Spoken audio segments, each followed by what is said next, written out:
तो friends, welcome to our YouTube channel Brain for Code Learning. तो आज का जो हमारा टॉपिक है iOS ऐप डेवलपमेंट के अंदर वो है किस तरीके से हमने कोड डेटा के अंदर जो हमारा डेटा सेव है उसको हमने फिल्टर करवाना है। कहने का मतलब कि हमें पर्टिकुलर इंफॉर्मेशन को सर्च करना है कोड डेटा के डेटा में से, मगर इस बार जो टेक्निक हम यूज़ करेंगे वो करेंगे NS प्रेडिकेट। तो NS प्रेडिकेट होता ही इसीलिए है, ये बेसिकली कलेक्शन ऑफ ऑब्जेक्ट्स को जो है फिल्टर करवाने के लिए यूज होता है एज ए लॉजिकल कंडीशन। तो यहाँ पे आप देख पा रहे हैं मेरे पास लाइव रनिंग एग्जांपल है। पहले मैं आपको इसकी वर्किंग बता देता हूँ, उसके बाद मैं आपको बताऊंगा कैसे आप बड़े ही इजी और सिंपल वे के साथ इस तरीके की जो एग्जांपल्स हैं वो अपने एक्स कोड के अंदर iOS के लिए डेवलप कर सकते हैं। तो चलिए, यहाँ पे आप देख पा रहे हैं सिमुलेटर के अंदर मेरी जो ऐप है वो रनिंग कंडीशन में है। तो जैसे ही मैं यहाँ पे कोई एक रोल नंबर एंटर करता हूँ, अब हम यहाँ पे जो है एक रोल नंबर एंटर करके देख लेते हैं जो पहले से ही हमारे पास कोड डेटा के अंदर सेव्ड है। तो मैं यहाँ पे एंटर करता हूँ 1003 और जैसे ही सर्च के ऊपर क्लिक करता हूँ तो आप देख पा रहे हैं मेरे पास यहाँ पे लिखा आ चुका है रोल नंबर फाउंड, और साथ में रोल नंबर 1003 के रिलेटेड उसका स्टूडेंट नेम और उसकी जो क्लास है वो भी यहाँ पे जो है रिट्रीव होने के बाद कोड डेटा से डिस्प्ले हो चुकी है। अगर मैं यहाँ पे कोई एक ऐसा रोल नंबर एंटर करने की कोशिश करता हूँ जो कोड डेटा के अंदर अवेलेबल नहीं है और सर्च के ऊपर क्लिक करता हूँ तो आप देख पा रहे हैं मेरे पास लिखा आ चुका है कि रोल नंबर नोट फाउंड। और अगर मैं कोई ऐसा रोल नंबर यहाँ पे एंटर करता हूँ जो कोड डेटा के अंदर अवेलेबल है तो वो रिट्रीव होने के बाद यहाँ पे मेरे पास डिस्प्ले होता है iOS ऐप के अंदर। तो चलिए, यहाँ पे अगर मैं आपको फिर से एक बार रिव्यू कर दूं टर्म्स जो कोड डेटा के अंदर अवेलेबल हैं, तो आपको काफ़ी इजी होगा थ्रेटिकली भी जानना कि कौन कौन सी टर्म किस लिए यूज़ होती है। तो पहला है कोड डेटा। तो ये बेसिकली एक फ्रेमवर्क है UI किट की तरह जो हमें मैनेज करने में हेल्प करता है कोड डेटा के रिलेटेड टास्क। अब मेरे पास यहाँ पे आता है NS परसिस्टेंट कंटेनर। तो ये बेसिकली एक तरह का कह सकते हो मैनेज करने का काम करता है कोड डेटा स्टैक को। कोड डेटा स्टैक इन तीन कंपोनेंट से मिलके बना हुआ है और उसके बाद में entity description, NS entity description. कोई भी डेटा आपने स्टोर करवाना है कोड डेटा के अंदर तो उसको एक पर्टिकुलर फॉर्म के अंदर रिप्रेजेंट करना जरूरी है। तो ये उसी फॉर्म को जो है रिप्रेजेंट करने के लिए यूज होता है। NS फैच रिक्वेस्ट, अगर आप कोई ऐसी रिक्वेस्ट डाल रहे हो जिससे डेटा आपका कोड डेटा से रिट्रीव हो तो आपको NS फैच रिक्वेस्ट को यूज करना ही पड़ेगा। मैनेज्ड ऑब्जेक्ट, कोई भी डेटा आप सेव करवाना चाहते हो कोड डेटा के अंदर तो पर्टिकुलर जो रिकॉर्ड होगा वो एज ए मैनेज्ड ऑब्जेक्ट जो है वो काम करेगा। Managed object context, collection of, अगर काफ़ी सारे रिकॉर्ड आपके पास है तो वो एक तरह की कलेक्शन ऑफ मैनेज्ड ऑब्जेक्ट्स होंगे। तो उनको सारी रिस्पॉन्सिबिलिटी मैनेज करने की किसकी है? मैनेज्ड ऑब्जेक्ट कॉन्टेक्स्ट की। अब मैं आपको यहाँ पे NS प्रेडिकेट के बारे में तो बता ही चुका हूँ।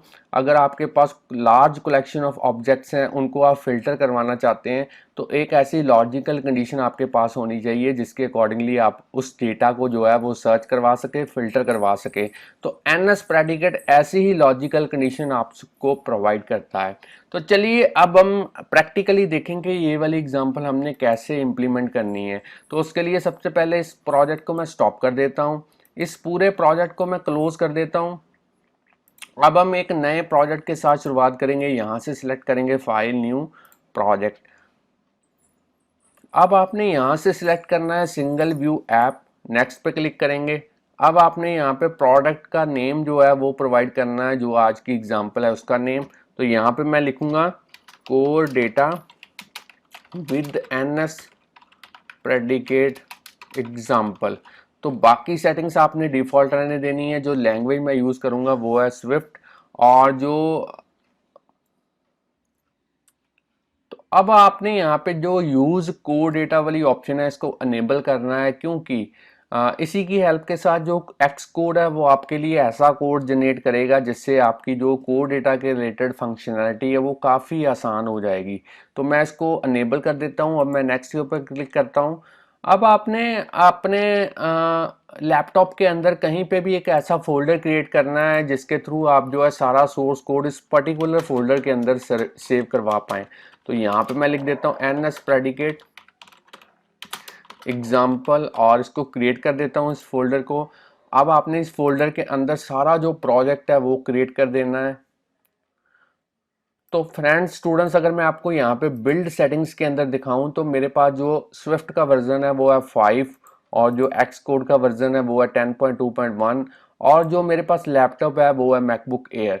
तो चलिए अब हम डेवलपमेंट इसकी जो है वो स्टार्ट करते हैं और उसके लिए सबसे पहले मेन डॉट स्टोरी बोर्ड के अंदर चलते हैं और यहाँ पे हम ग्राफिकल यूजर इंटरफेस जो है वो तैयार करेंगे। काफ़ी सिंपल और इजी है। सबसे पहले यहाँ पे लाइब्रेरी आइकॉन के ऊपर क्लिक करेंगे और यहाँ पे लेबल जो है वो ड्रैग एंड ड्रॉप करेंगे। इसके ऊपर डबल क्लिक करते हैं और लेबल को एडिट करके लिखते हैं सर्च स्टूडेंट डेटा। तो चलिए पहला लेबल मेरे पास यहाँ पे आ चुका है। इसको हॉरिजेंटली सेंटर में अलाइन करते हैं और एट्रीब्यूट इंस्पेक्टर के अंदर जाने के बाद यहाँ पे जो इसका फॉन्ट है वो मैं 25 कर देता हूँ और यहाँ से इसके जो कंस्ट्रेंट्स हैं वो सेट कर देता हूँ। तो यहाँ पे मैंने कंस्ट्रेंट्स जो है वो सेट कर दिए। अब मैं एक लेबल और यूज़ करूँगा यहाँ पे। तो चलिए इसको भी एडिट करते हैं डबल क्लिक करके। Enter student roll number. तो इस तरीके का लेबल जो आपने एडिट करना है इसको मैं ड्रैग एंड ड्रॉप इसको हॉरिजेंटली लाइन करता हूँ। इसका भी जो फॉन्ट है वो मैं 20 कर देता हूँ और इसको जो है सेंटर में लेके आते हैं। तो चलिए इसके भी जो कंस्ट्रेंट्स है वो आप सेट कर सकते हैं और यहाँ से इसके जो कंस्ट्रेंट्स हैं वो आप सेट कर दें। अब आपने यूज़र से जो है डेटा एंटर करवाना है तो उसके लिए आपको यहाँ पे टेक्स्ट फील्ड जो है वो लेना पड़ेगा। तो मैं टेक्स्ट फील्ड को यहाँ पे लेता हूँ और इसको जो है थोड़ा सा इसकी जो विड्थ है वो इंक्रीज कर देते हैं और इसके भी जो कंस्ट्रेंट्स हैं वो यहाँ पे सेट कर देते हैं। अब हमने एक बटन यूज़ करना है तो यहाँ पे लाइब्रेरी के थ्रू बटन को हम सर्च करेंगे और बटन को भी हम जो है ड्रैग एंड ड्रॉप करते हैं अपने स्टोरी बोर्ड के ऊपर और इसकी जो विड्थ है वो थोड़ी सी इंक्रीज कर देते हैं।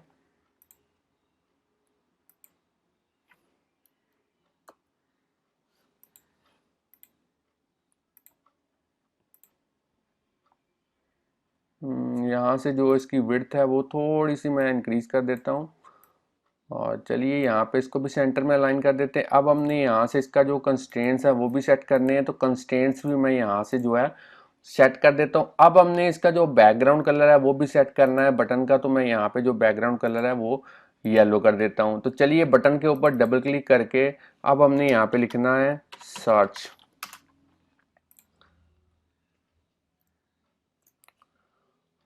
तो फ्रेंड स्टूडेंट यहाँ पे जो बटन है वो भी मेरा यहाँ पे आ चुका है और इसके जो कंस्ट्रेंट्स हैं वो हमने सेट कर दिए हैं। अब हमने यहाँ पे एक लेबल और यूज़ करना है ताकि सर्च करवाने के बाद हम यूज़र को स्टेटस डिस्प्ले करवा पाएँ कि जो यूज़र ने इंफॉर्मेशन सर्च करने की कोशिश की है क्या वो अवेलेबल है या नहीं। तो उसके लिए हम यहाँ पे एक लेबल यूज़ करेंगे। इसको मैं अलाइनमेंट इसकी सेंटर में कर देता हूँ। इसका जो फॉन्ट है वो 19 कर देता हूँ और अभी के लिए यहाँ पे लिख देता हूँ स्टेटस। तो चलिए इसका भी जो कंस्ट्रेंट्स हैं वो हम यहाँ से सेट कर सकते हैं। हाइट सेट कर देते हैं। तो अब हमने जो है जैसे ही यूज़र की इंफॉर्मेशन जो है वो सर्च होने के बाद रिट्रीव होती है तो उसको हमने यहाँ पे डिस्प्ले करवाना है नीचे। तो उसके लिए 3 लेबल हम यहाँ पे यूज़ करेंगे। तो चलिए लेबल को मैं यहाँ पे ड्रैग एंड ड्रॉप करता हूँ और इसकी भी जो विड्थ है वो मैं इंक्रीज कर देता हूँ। फॉन्ट थोड़ा सा इंक्रीज कर देते हैं 24 कर देते हैं और अब हमने इसके जो कंस्ट्रेंट्स हैं वो सेट करने हैं। तो कंस्ट्रेंट्स मैं यहाँ पे सेट कर देता हूँ और इसके अंदर जो मैं प्रिंट करवाऊंगा मैं वो करवाऊंगा रोल नंबर। तो इसको एडिट कर देते हैं रोल नंबर। तो चलिए अब मैं इसी को सिलेक्ट करता हूँ और कमांड डी के थ्रू इसकी डुप्लीकेट कॉपी क्रिएट करते हैं और फिर से कमांड डी के थ्रू इसकी डुप्लीकेट कॉपी क्रिएट करते हैं और सेकंड वाले पे हम लिखेंगे यहाँ पे स्टूडेंट नेम और थर्ड वाले पे हम लिखेंगे क्लास। और इसका भी जो कंस्ट्रेंट्स हैं वो हम यहाँ से सेट कर सकते हैं। तो कंस्ट्रेंट सेट कर देते हैं। वैसे तो आप स्टैक व्यू भी यहाँ पे यूज़ कर सकते हैं मगर वो कहीं और किसी और इन्फॉर्मेशन में वीडियो में मैं आपको उसके बारे में इंफॉर्मेशन दूंगा। पूरी वीडियो उसके बारे में हम जो है क्रिएट करेंगे। तो चलिए फ्रेंड्स स्टूडेंट, यहाँ पे जो हमने लेबल्स हैं वो यहाँ पे ऐड कर दिए हैं। अब हमने जो है इसके आईबी आउटलेट और आईबी एक्शन जो है वो क्रिएट करने हैं। तो उसके लिए मैं यहाँ पे असिस्टेंट एडिटर के अंदर चलता हूँ और बाकी विंडोज़ को मैं यहाँ पे हाइड कर देता हूँ, ताकि आप क्लियरली देख पाएंगे कि किस तरीके से जो आईबी आउटलेट्स हैं वो क्रिएट होते हैं। तो सबसे पहले इस टेक्स्ट फील्ड का मैं कंट्रोल की को प्रेस करते हुए ड्रैग एंड ड्रॉप करता हूँ उसको व्यू कंट्रोलर क्लास के अंदर, और यहाँ पे लिखता हूँ रोल नंबर टेक्स्ट फील्ड। तो चलिए इसको कनेक्ट कर देते हैं। अब मैं इस बटन का आईबी एक्शन क्रिएट करता हूँ नीचे, और यहाँ पे लिख देता हूँ सर्च बटन क्लिक, और इसको भी जो है वो हम कनेक्ट कर देते हैं। अब हम इस स्टेटस का जो आईबी आउटलेट है वो हम यहाँ पे क्रिएट करते हैं माई स्टेटस, और इसको भी कनेक्ट कर देते हैं। अब हमने इस लेबल का जो आईबी आउटलेट है वो क्रिएट करना है, तो मैं यहाँ पे लिख देता हूँ रोल नंबर लेबल, और इसी तरीके से स्टूडेंट नेम का भी आईबी आउटलेट यहाँ पे क्रिएट करते हैं स्टूडेंट नेम लेबल। और अब हमने इस क्लास का भी आईबी आउटलेट क्रिएट करना है, तो यहाँ पे क्रिएट कर देते हैं क्लास लेबल। तो चलिए इसको कनेक्ट कर देते हैं। फ्रेंड्स स्टूडेंट्स, अब हमने जो है आईबी आउटलेट और आईबी एक्शन जो है वो क्रिएट कर दिए हैं। अब हमने जो है कोडिंग की तरफ जाना है। तो कोडिंग किस तरीके से करनी है, तो यहाँ पे जो हाइट है वो दिखा रहा है, यहाँ पे कंस्ट्रेंट्स के अंदर हाइट एक मैं यहाँ पे डिलीट कर देता हूँ हाइट, और इसका भी जो है यहाँ पे वार्निंग डिस्प्ले करवा रहा है, तो एक हाइट में यहाँ पे डिलीट कर देता हूँ। तो चलिए फ्रेंड्स स्टूडेंट, यहाँ पे जो मेरी वार्निंग है वो भी चली गई है, क्योंकि मैंने कंस्ट्रेंट जो है वो प्रॉपरली सेट कर दिए हैं। अब हमने जो है सबसे पहले यहाँ पे को डेटा जो XCD डेटा मॉडल, इस तरीके की जो आपकी फाइल है इसके अंदर एंटिटी क्रिएट करनी है, ताकि को डेटा के अंदर कोई ना कोई डेटा हम पहले सेव करवा पाएँ जो स्टैटिक डेटा ही होगा। तो यहाँ पे मैं एंटिटी ऐड करता हूँ और यहाँ पे लिखता हूँ स्टूडेंट डेटा। तो चलिए इस एंटिटी के अंदर मैं तीन जो एट्रीब्यूट्स हैं वो लूँगा। सबसे पहले मैं यहाँ पे ऐड करता हूँ रोल नंबर, और इसको मैंने किस टाइप का लेना है, इंटीजर 32, और सेकंड मेरा होगा स्टूडेंट नेम, और इसको मैंने किस टाइप का लेना है, स्ट्रिंग टाइप का, और उसके बाद में क्लास एस क्लास, और इसको मैंने किस टाइप का लेना है, स्ट्रिंग टाइप का। और इसको मैं जो है एक बार सेव करता हूँ यहाँ से। अब हमने इस एंटिटी के ऊपर क्लिक करना है, और इसके जो यहाँ पे आप देख पा रहे हैं लास्ट आइकॉन शो दी डेटा मॉडल इंस्पेक्टर, इसके अंदर जाने के बाद जो कोड जन है वो आपने मैनुअली करना है, क्योंकि हम यहाँ पे जो इसके रिलेटेड जो क्लासेस हैं वो ऑटोमेटिकली जनरेट करेंगे यहाँ पे एक्स कोड के थ्रू। तो इसको मैं एक बार फिर से सेव करता हूँ। अब मैं एडिटर के अंदर चलता हूँ और क्रिएट एनएस मैनेज ऑब्जेक्ट सब क्लास, इस तरीके की जो ऑप्शन है उसको सिलेक्ट करना है। नेक्स्ट पे क्लिक करेंगे, फिर से नेक्स्ट पे क्लिक करेंगे, यहाँ पे हमने इसको क्रिएट करना है। तो फ्रेंड्स स्टूडेंट्स, अब आप देख पा रहे हैं यहाँ पे मेरे पास दो जो क्लासेस हैं वो बन चुकी हैं, दो फाइल्स बन चुकी हैं। इसको मैं ड्रैग एंड ड्रॉप करूंगा अपने प्रोजेक्ट फोल्डर के अंदर। तो अगर मैं आपको यहाँ पे दिखाऊं तो आप देख पा रहे हैं स्टूडेंट डेटा नाम की एक क्लास बन चुकी है जो कोर डेटा से रिलेटेड है, और उसी तरह से हमारा जो फैच रिक्वेस्ट है वो भी यहाँ पे बन चुका है। एट्रीब्यूट्स जो है वो मेरे यहाँ पे आ चुके हैं। तो काफ़ी हद तक काफ़ी अच्छा काम जो है वो एक्स कोड ने हमारे लिए कर दिया है। अब हम जो है अपनी कोडिंग की तरफ चलते हैं। तो कोडिंग की तरफ जाने के लिए आपको एक क्लास ऐड करनी पड़ेगी, एक फाइल क्रिएट करनी पड़ेगी, ताकि हम उसके अंदर जो है किस तरीके से को डेटा के अंदर डेटा को सेव करवाना है, को डेटा से डेटा को सर्च करवाने के बाद रिट्रीव करवाना है, तो वो सारी कोडिंग हम उसी क्लास के अंदर करेंगे। तो उसके लिए सबसे पहले यहाँ पे ऐड करते हैं न्यू फाइल। अब आपने यहाँ पे जो है स्विफ्ट फाइल को ऐड करना है, तो यहाँ पे फाइल का नाम हम देंगे डेटाबेस हैंडलर। आप कोई भी नेम यहाँ पे प्रोवाइड कर सकते हैं। तो मेरी जो फाइल है वो बन चुकी है डेटाबेस हैंडलर। इसके अंदर अब हम कोड लिखेंगे। तो सबसे पहले हम यहाँ पे लिखेंगे इंपोर्ट को डेटा, और उसी तरीके से इंपोर्ट यूआई किट। अब हमने यहाँ पे क्लास क्रिएट करनी है, तो मैं बाकी विंडोज़ को यहाँ पे हाइड कर देता हूँ। क्लास डेटाबेस हैंडलर, और इसके अंदर अब हम दो मेथड्स जो हैं वो क्रिएट करेंगे। तो सबसे पहला मेथड होगा सेव डेटा, और ये तीन पैरामीटर्स यहाँ पे लेगा। सबसे पहले रोल नंबर, क्योंकि हम जो डेटा इसको पास करेंगे वो ये हमारे लिए कोड डेटा के अंदर एज ए रिकॉर्ड जो है वो सेव करवाएगा। एस नेम, और third one is S class, और इसको भी स्ट्रिंग ले लेते हैं। तो ये था हमारा पहला मेथड, इसको इम्प्लीमेंट करेंगे हम। और दूसरा मेथड हमारे पास यहाँ पे होगा सर्च डेटा, और ये भी एक पैरामीटर लेगा रोल नंबर, ताकि उस रोल नंबर के अकॉर्डिंगली जो डेटा है वो हम कोड डेटा से फैच करवा पाएँ। और ये रिटर्न करेगा एज ए एरे, रिटर्न करेगा स्टूडेंट डेटा की, ताकि जो भी डेटा उस रोल नंबर के अकॉर्डिंगली होगा ये रिट्रीव करने की जो है वो यहाँ पे कोशिश करेगा मेथड। तो सबसे पहला मेथड अब हम इम्प्लीमेंट करेंगे जो है सेव डेटा। तो उसके लिए यहाँ पे लेते हैं लेट ऐप डी, एक वेरिएबल लेते हैं, किस टाइप का होगा, ये होगा यूआई एप्लीकेशन टाइप का, और इसके शेयर्ड इंस्टांस के थ्रू हम डेलीगेट को असेस करेंगे और इसको टाइप कास्ट करेंगे एज ए ऐप डेलीगेट। अब हम यहाँ पे कॉन्टेक्स्ट नाम का एक वेरिएबल लेंगे, और ऐप डी के थ्रू जो है परसिस्टेंट कंटेनर के थ्रू व्यू कॉन्टेक्स्ट की जो रेफरेंस है इसके अंदर डालेंगे। अब हमने क्योंकि data as a manage object जो है वो सेव करवाना है कोड डेटा के अंदर, तो उसके लिए यहाँ पे अब हम एक और ऑब्जेक्ट लेंगे, स्टूडेंट ऑब्जेक्ट, और अब हम एनएस एंटिटी डिस्क्रिप्शन के थ्रू जो है इंसर्ट करेंगे न्यू ऑब्जेक्ट। और यहाँ पे एंटिटी का नेम जो हमने प्रोवाइड करना है वो करना है, मैं आपको बता देता हूँ, यहाँ पे है स्टूडेंट डेटा। क्यों हमने स्टूडेंट डेटा लिखा, क्योंकि आपको पता ही है जो हमने कोड डेटा के अंदर जो एंटिटी क्रिएट की है उसका नेम क्या है, स्टूडेंट डेटा। तो सेम नेम आपने यहाँ पे यूज़ करना है। और जो कॉन्टेक्स्ट होगा वो आपको पता ही है, ऊपर मैंने कॉन्टेक्स्ट नाम का वेरिएबल क्रिएट किया था। अब हमने स्टूडेंट डेटा के ऑब्जेक्ट के थ्रू जो है सबसे पहले रोल नंबर को इंसर्ट करना है, और सॉरी इसके लिए सबसे पहले यहाँ पे आपको कास्टिंग करनी पड़ेगी एज ए स्टूडेंट डेटा। अब हम यहाँ पे जो है स्टूडेंट ऑब्जेक्ट के थ्रू रोल नंबर सेव करवा पाएंगे। तो यहाँ पे मैं लिख देता हूँ रोल नंबर। तो ये वाला रोल नंबर कहाँ से आया आपका, जो आपने यहाँ पे पैरामीटर के थ्रू इसको पास किया था।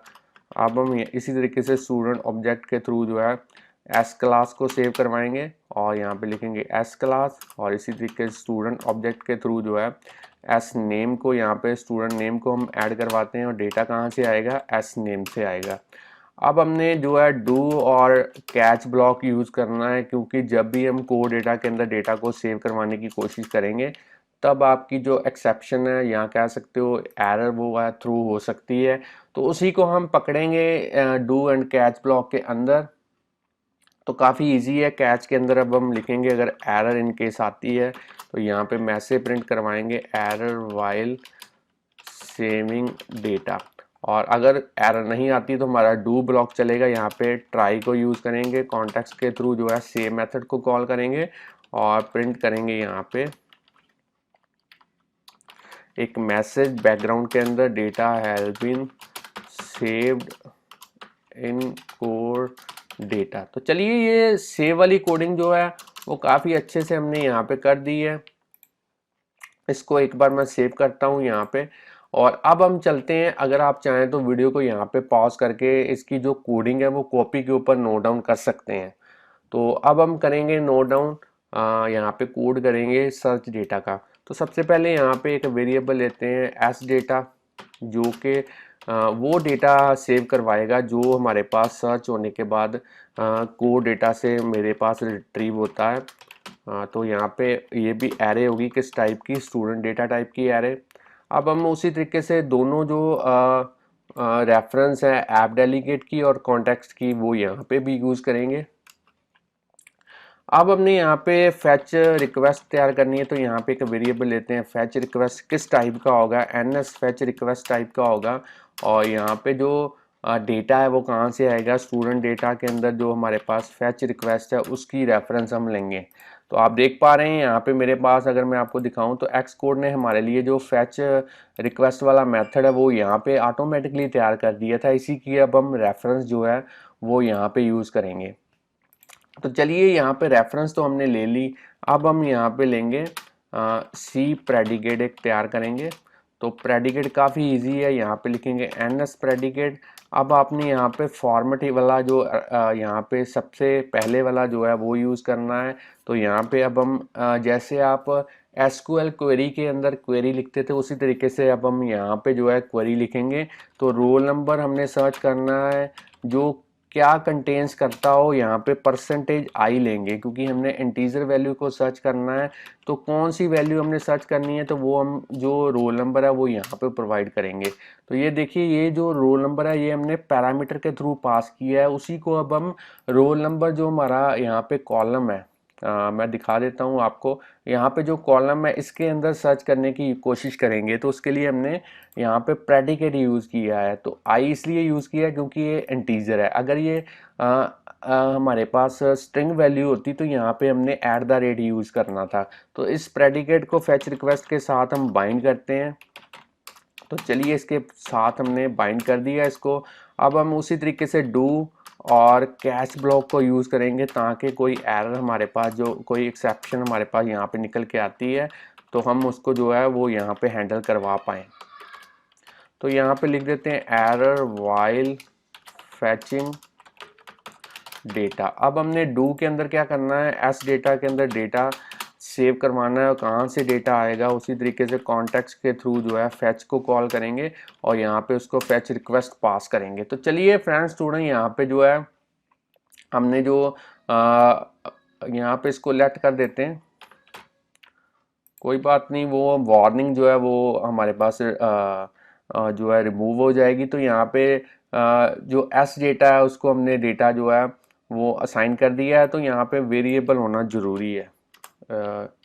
सॉरी इसको मैं अंडू कर देता हूँ। तो चलिए अब मैं इसको एक बार सेव करता हूँ और अब मैं इसको जो है एस डेटा को रिटर्न कर देता हूँ ताकि जो भी इस मेथड को कॉल करे उसको अब हम दोबारा से जो है रिटर्न करवा पाएँ डेटा जो भी सर्च होने के बाद। यहाँ पे हमने सर्च डेटा के रिलेटेड जो मेथड है वो भी क्रिएट कर दिया है। तो चलिए अब हमने जो कोडिंग करनी है वो करनी है व्यू कंट्रोलर क्लास के अंदर। तो उसके अंदर चलते हैं, अब हम व्यू कंट्रोलर क्लास के अंदर चलते हैं। तो चलिए यहाँ पे जो कोडिंग है वो काफ़ी ईजी है। सबसे पहले हमने यहाँ पे जो है जैसे ही आपकी ऐप रन हो तो हमने पहले जो डेटा है वो क्रिएट करना है। तो यहाँ पे डायरेक्टली डेटा क्रिएट कर देते हैं क्योंकि हमारा जो मेन फोकस है वो डेटा सर्च करने के और है। तो हमने यहाँ पे जो डेटा है वो डायरेक्टली जो है वो ऐड करना है। तो डी एक वेरिएबल लेते हैं और डी के थ्रू जो है सेव डेटा को कॉल करते हैं और यहाँ पे जो है डायरेक्टली जो है एंटर कर देते हैं डेटा। यहाँ पे अब हम जो रिकॉर्ड्स हैं वो डायरेक्टली सेव करवाएंगे। तो यहाँ पे 1 2 और यहाँ पे हरीश शर्मा और जो क्लास है उसकी वो है BCA। इसी तरीके से DH के थ्रू जो है फिर से सेव डेटा और यहाँ पे तीसरा रोल नंबर और यहाँ पे तीसरा नेम हरिति और यहाँ पे क्लास बीटेक। तो चलिए इसको मैंने डायरेक्टली जो है डेटा को जो है वो सेव करवाने की कोशिश की है। अब हम जो है डेटा को सर्च करने की कोशिश करें तो सर्च करने के लिए आपको यहाँ पे कोडिंग करनी पड़ेगी IB एक्शन के अंदर जो कि हमारा सर्च बटन के लिए है। तो यहाँ पे मैं सबसे पहले एक वेरिएबल लेता हूँ एस डेटा, किस टाइप का होगा, यहाँ पे होगा स्टूडेंट डेटा टाइप का। तो चलिए अब हमने जो है देखना है क्या हमारा जो इफ़ जो हमारा रोल नंबर टेक्स्ट फील्ड है वो कहीं खाली तो नहीं है। तो अगर वो खाली नहीं होगा तभी हम आगे बढ़ पाएंगे, नहीं तो हम क्या मैसेज प्रिंट करवाएंगे क्योंकि रोल नंबर के बिना हम कोई डेटा सर्च नहीं करवा पाएंगे। इसलिए यहाँ पे हम एल्स के अंदर जो है वो लिख देते हैं। एल्स के अंदर अब हम लिखेंगे कि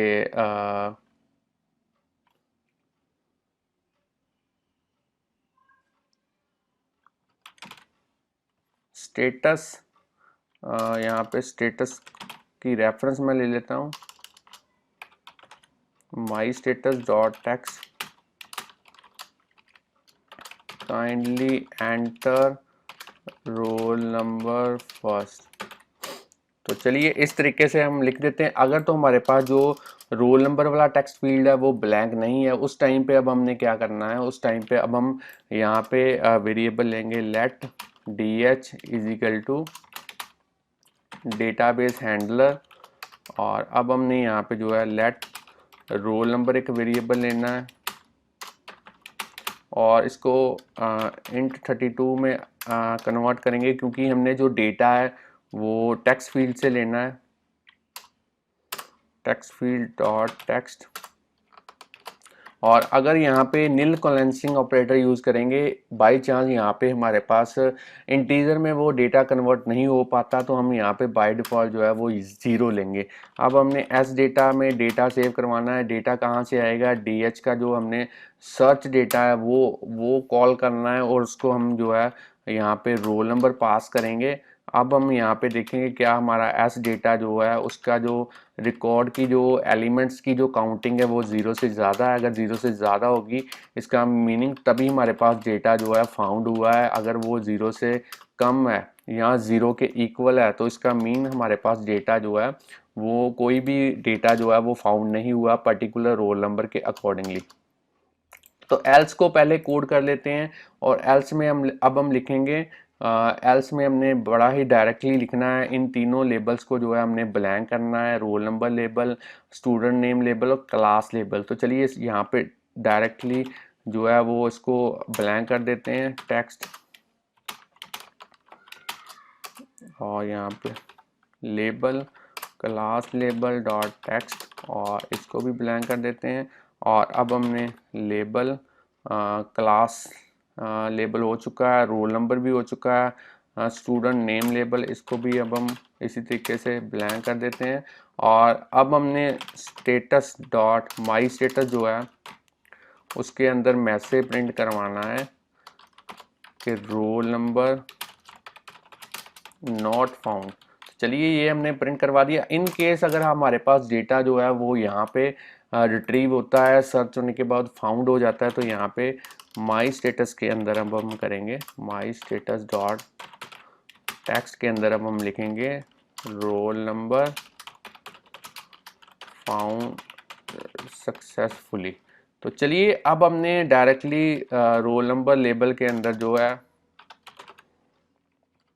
वो डेटा प्रिंट करवाना है। जो डेटा हमने कोड डेटा से रिट्रीव किया उसको हम प्रिंट करवाएंगे। तो उसके लिए यहाँ पे लिखते हैं रोल नंबर इज, और यहाँ पे स्ट्रिंग इंटरपोलेशन हम यूज़ करेंगे। तो यहाँ पे मैं स्ट्रिंग में कन्वर्ट करता हूँ, क्योंकि रोल नंबर जो है वो हमारे पास रिट्रीव जो होगा वो होगा इंटीजर की फॉर्म के अंदर। एस डेटा से हम डेटा रिट्रीव करेंगे, कौन सी रो का, कौन से एलिमेंट का, फर्स्ट एलिमेंट का 0 के थ्रू, उसके कौन से एट्रीब्यूट को हम असेस करेंगे, रोल नंबर वाले।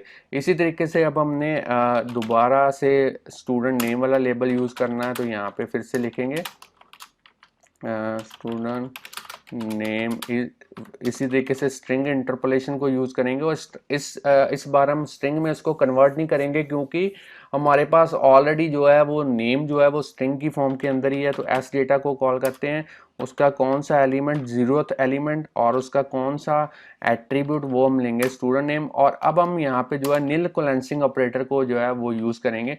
तो डायरेक्टली मैं यहाँ पे नील कोलेंसिंग ऑपरेटर ले लेता हूँ। अगर इन केस स्टूडेंट नेम खाली निकल के आता है तो उस टाइम पे वो ब्लैंक जो है वो यहाँ पे लेगा इंफॉर्मेशन। नील कोलेंसिंग के बारे में किसी और वीडियो के अंदर मैं आपको डिटेल में बताऊंगा।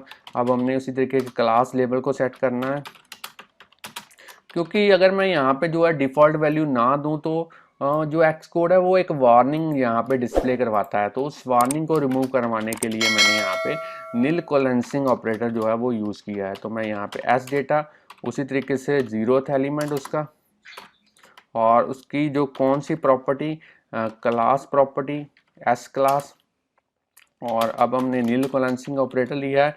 तो चलिए फ्रेंड स्टूडेंट यहाँ पे जो अब हमने सर्च की कोडिंग है वो भी हमने कर दी है। आप चाहे तो वीडियो को यहाँ पे पॉज करके नोट डाउन कर सकते हैं इसकी कोडिंग, और यहाँ पे भी पॉज करके इसकी जो कोडिंग है वो नोट डाउन कर सकते हैं। तो चलिए अब हम यहाँ पे दोबारा से इसको सेव करवा देते हैं। व्यू कंट्रोलर क्लास को जो है वो हम सेव करवा देते हैं, और मेन डॉट स्टोरी बोर्ड के अंदर चलते हैं। और यहाँ पे इसका जो बैकग्राउंड कलर है इस व्यू का वो हम चेंज कर देते हैं। तो यहाँ से जो बैकग्राउंड कलर है वो मैं स्काई ब्लू कर देता हूँ। तो चलिए फ्रेंड्स स्टूडेंट, अब मैं इस जो एग्जांपल को एक बार सिमुलेटर के अंदर रन करके देखता हूँ क्या ये प्रॉपरली वर्क कर पाती है हमारे पास। तो यहाँ पे जो ऐप है वो बिल्ड हो चुकी है। तो चलिए देखते हैं। यहाँ पे जो ऐप का यूज़र इंटरफेस है वो भी आ चुका है। और अगर मैं आपको बैकग्राउंड में दिखाऊं तो जो मैंने स्टैटिकली डेटा सेव करवाने की कोशिश की है वो तीनों रिकॉर्ड जो हैं वो सेव हो चुके हैं कोर डेटा के अंदर। और चलिए यहाँ पे सर्च करते हैं 1002।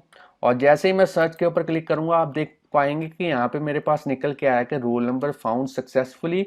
और तीनों रिकॉर्ड जो हैं वो मेरे पास डिस्प्ले हो चुके हैं। अगर मैं इसको ऐप को स्टॉप करके दोबारा से भी रन करके देखता हूं तो कोर डेटा के अंदर जो डेटा है वो हमारा परसिस्ट करेगा। अगर मैं यहाँ पे फिर से रिकॉर्ड सर्च करने की कोशिश करता हूँ तो आप देख पा रहे हैं रिकॉर्ड प्रॉपरली सर्च हो रहा है। और अगर मैं ऐसा रोल नंबर यहाँ पे एंटर करता हूँ जो मैंने सेव ही नहीं करवाया पहले, तो यहाँ पे अब मेरे पास निकल के आया है कि रोल नंबर नॉट फाउंड। तो फ्रेंड्स स्टूडेंट, इस तरीके से आप जो है एनएस प्रेडिकेट की हेल्प के साथ जो डेटा है वो कोर डेटा से फिल्टर करवाने के बाद उसको as a search data implement कर सकते हैं iOS एप्लीकेशन के अंदर। अगर आपको आज के एग्जांपल के बारे में नॉलेज मिल चुकी है कि किस तरीके से हमने एनएस प्रेडिकेट को यूज़ करना है, तो जल्दी से इस वीडियो को लाइक कीजिए। और अगर आप और भी वीडियोस हमारे चैनल के ऊपर इसी तरीके से देखना चाहते हैं तो चैनल को सब्सक्राइब करना मत भूलिए, बेल आइकन को प्रेस कीजिए ताकि हर वीडियो आपके पास जल्द से जल्द पहुंच पाए। तो thanks friends for watching our videos.